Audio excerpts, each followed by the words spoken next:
Primeiro, eu vejo muito caco, para quem não sabe o que é caco, tem a tradução e tem a versão brasileira, o dublador olha aquela palavra e troca por uma outra que encaixa melhor de alguma forma, ou por algum motivo, naquela cena.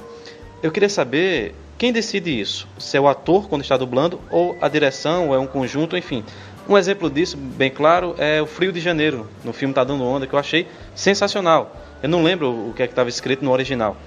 E a segunda pergunta é porque tem uma diferença tão grande na versão dublada, na tradução, na legenda e a tradução propriamente dita. Tá. São 3 coisas que eu vejo completamente diferentes. Tá.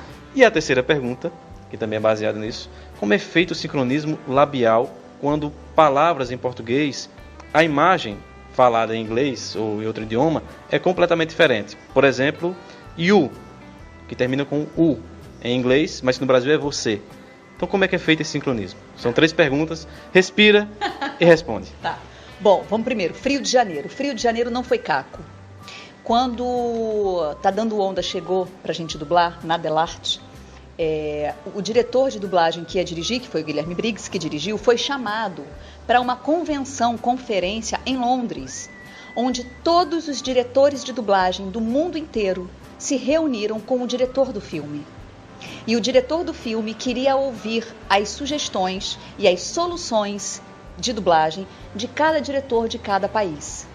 Frio de Janeiro, quem deu essa excelente, magnífica ideia foi Guilherme Briggs e foi adotado em todos os países. Tem o Frio de Janeiro, tem... como é o nome? De salmão?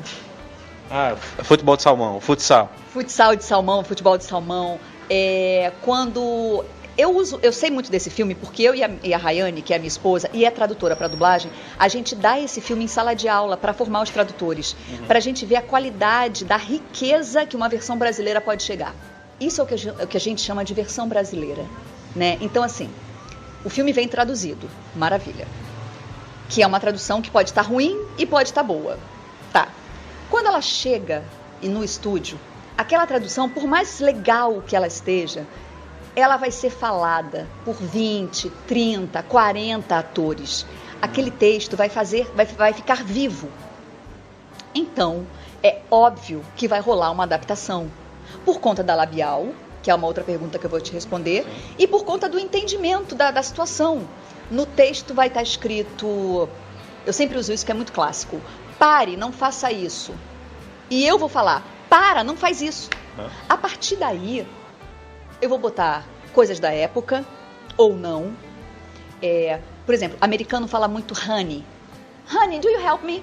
Geralmente é mãe para filha, mulher para marido. Aqui no Brasil, aí o tradutor traduz como querida. Só que se você parar para pensar, aqui no Brasil, a gente não chama mãe de querida, filha de querida, marido de querido. Então, a gente já corta e já coloca, filha, vem cá, amor, não sei o quê. Eu, a Patroa e as Crianças, aquela série maravilhosa que eu dublei durante muitos anos. Tinha uma coisa que a tradutora, quando é sitcom, essas comédias, né, americanas, é uma fórmula, né?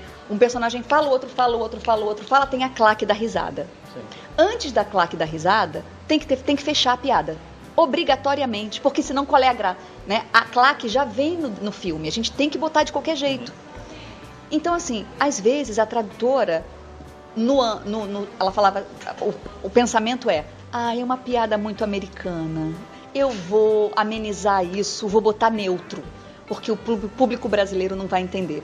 Só que ela não podia botar neutro, porque tem uma risada depois. Então, ela botava neutro, eu batia o olho e falava, não é possível. Não, tudo bem, eu não vou falar essa piada sobre o governador de Illinois, não faz o menor sentido para o povo brasileiro. Mas o que eu vou botar? E aí vem o dublador, junto com o diretor e muitas vezes junto com o técnico, sim, que está operando, é uma pirâmide, e a gente fica pensando horas, o que a gente põe, que piada a gente põe, o que a gente põe ali, que situação é essa, o tempo inteiro. Tartarugas Ninja, é maravilhoso, Manolo Rey conta sempre isso. Na época da Herbert, sim, eles pegavam Tartarugas Ninja, cena de pizzaria, todo mundo dublava junto, lembra disso, né? Sim. Tinha uns 4 na bancada. A cena de quê? De pizzaria? Virava de costas o script, gravando. Hoje isso é impossível. Antigamente a gente botava caco sem nem pensar por quê. Hoje em dia tem critério, mas o caco vem sempre da gente. E para deixar bem claro, como é que funciona a questão da labial, o sincronismo da labial? Aí o bicho pega.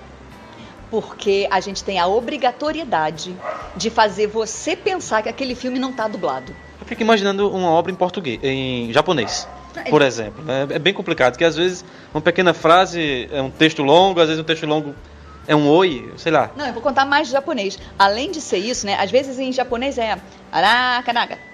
E a frase é, mas eu falei pra você que eu não queria, por que você veio? Ou então a frase é enorme e a tradução é claro que eu vou. Nossa. Então assim, a versão brasileira para japonês é muito mais pensada, haja criatividade. Fora isso, o que acontece nos animes japoneses é que no som existem as pausas.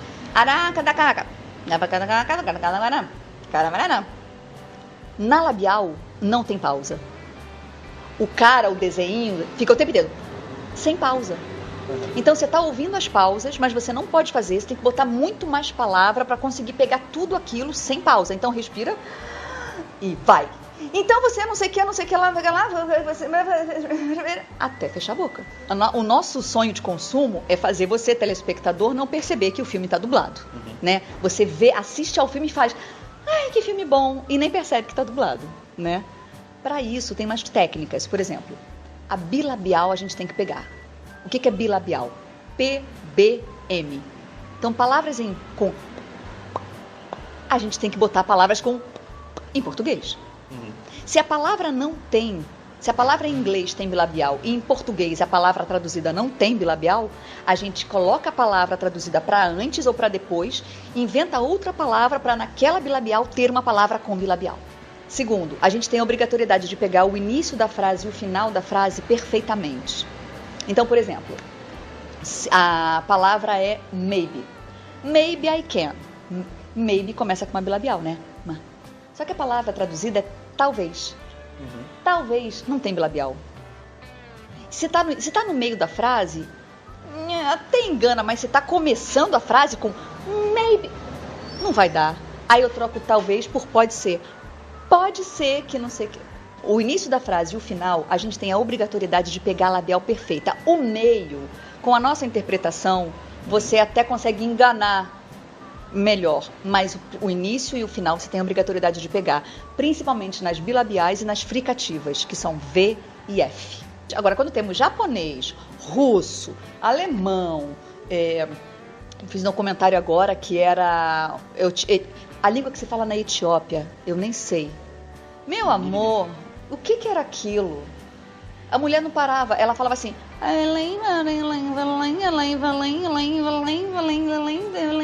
e não parava.